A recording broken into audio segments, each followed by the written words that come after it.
Paano nga ba gumawa ng promotional video para sa inyong subscriptions para ma-meet nyo yung subscription goal nyo at may mag-subscribe sa inyo?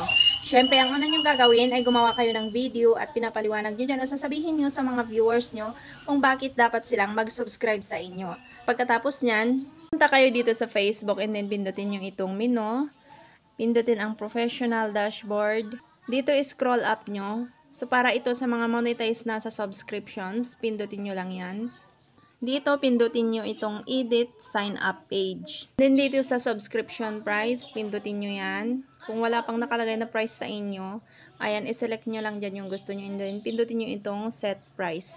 Then, back po tayo. Dito sa promotional video, pindutin natin yung add video.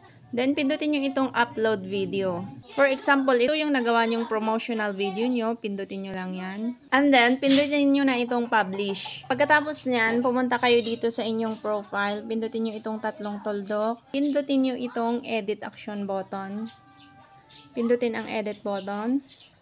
Scroll up nyo. Pindutin nyo itong subscribe. Then, pindutin ang save. Then, kapag may mga ibang content creators na bumisita sa inyong profile, ay ito po yung makikita nila. Ayan, makikita nila dyan yung subscribe button.